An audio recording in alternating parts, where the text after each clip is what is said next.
اب مفسرین کہتے ہیں کہ انسانوں کو ہر قسم کے اندھیرے سے، ہر قسم کی ظلمت سے، ہر قسم کی گمراہی سے نکلنے کا صرف ایک راستہ ہے، اور وہ قرآن ہے۔ ہر قسم کی گمراہی، ہر قسم کی ظلمت، ہر قسم کے اندھیرے سے نکلنے کا ایک ہی راستہ ہے، اور وہ کون سا راستہ ہے؟ قرآن کا راستہ ہے۔ یہ آیت اشارہ کر رہی ہے، ہر قسم کے اندھیرے سے نکلنا ہے، ظلمت سے نکلنا ہے، گناہوں کے اندھیروں سے نکلنا ہے، بدعت کے اندھیروں سے نکلنا ہے، کفر اور شرک کے اندھیروں سے نکلنا ہے، ہر قسم کی گمراہی سے نکلنا ہے، تو اس کا ایک ہی راستہ ہے، اور وہ قرآن سے جڑ جانا ہے۔ قرآن سے تعلق پیدا کرنا، قرآن کو سمجھنا، قرآن پر عمل کرنا، یہ ایک ہی راستہ ہے ظلمتوں سے نکلنے کا۔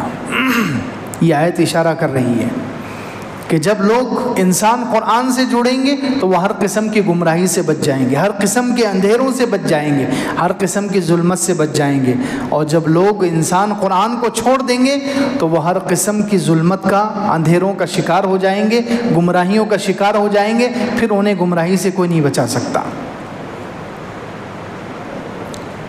دوسری بات، قرآن کا اصل مقصد تو اللہ رب العزت نے قرآن اس لیے اتارا ہے کہ قرآن کو سمجھا جائے۔ اصل مقصد تو اس کے اترنے کا سمجھنا ہے اور عمل کرنا ہے۔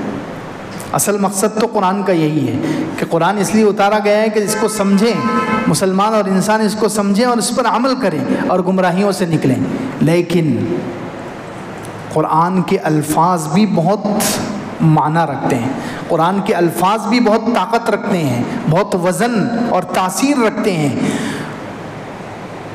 قرآن کے الفاظ بھی نعوذ باللہ بیکار نہیں ہے۔ بہت سارے لوگوں نے، آج مسلمانوں میں کچھ لوگ ایسے پیدا ہوئے جو سمجھتے ہیں کہ الفاظ پڑھنا تو بیکار ہے، نعوذ باللہ، بغیر سمجھے۔ حالانکہ اللہ رب العزت نے حضور اقدس صلی اللہ علیہ وسلم کے بھیجے جانے کے مقصد کو 3-4 جگہ قرآن میں بیان کیا ہے۔ اس میں سے ایک مقصد خاص طور سے بتایا، یتلو علیہم آیاتہ، کہ آپ ان کے سامنے قرآن کی آیتیں تلاوت کریں۔ تلاوت کا تعلق الفاظ سے ہے، تلاوت کا تعلق کس سے ہے؟ الفاظ سے ہے، سمجھنے سے نہیں ہے۔ تو قرآن کے الفاظ کی تلاوت بھی بہت وزن رکھتی ہے، بہت تاثیر رکھتی ہے، اور یہ بھی اللہ رب العزت چاہتے ہیں کہ مسلمان قرآن کے الفاظ بھی پڑھتے رہیں۔ کچھ لوگ سمجھتے ہیں کہ بس سمجھنا ضروری ہے، نہ سمجھیں، بغیر سمجھے ہوئے صرف الفاظ پڑھنے سے نعوذ باللہ کوئی فائدہ نہیں ہوگا۔ نہیں، علماء نے لکھا ہے کہ ابھی 70-80 سال پہلے یہاں پر ہندوستان میں ایک تحریک اٹھی تھی، شدی تحریک۔ زبردستی ہندو لوگ، جب انگریزوں کی حکومت تھی، یہ لوگ زبردستی لوگوں کو ہندو بناتے تھے۔ ان کے جتھے کے جتھے ہندوؤں کے، ایک تحریک تھی ان کی، تو وہ جو ہے مسلمانوں کے دیہاتوں میں جاتے جہاں مسلمان رہتے ہیں، اور وہاں زبردستی مسلمانوں کو وہ لوگ ہندو بناتے تھے۔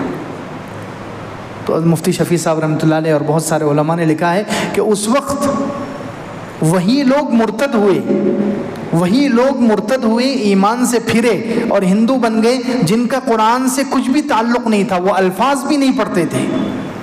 جو مسلمان کچھ الفاظ بھی، قرآن کی تلاوت روزانہ کچھ نہ کچھ الفاظ پڑھتے تھے، اللہ نے ان الفاظ کی برکت سے ان کو ہندو ہونے سے بچا لیا۔ صرف الفاظ میں بھی بہت تاثیر ہے، یہ مقصد نہیں ہے کہ اس کو سمجھا نہ جائے، لیکن الفاظ اپنی جگہ تاثیر رکھتے ہیں۔ اسی لیے اللہ کے رسول صلی اللہ علیہ وسلم نے ایک حرف پر جو 10 نیکیوں کی بات جو کہی ہے، وہ کیوں کہی ہے؟ اس میں سمجھنے اور نہیں سمجھنے کا تذکرہ نہیں ہے، صرف الفاظ پڑھو اور ہر حرف پر 10 نیکیاں لے لو۔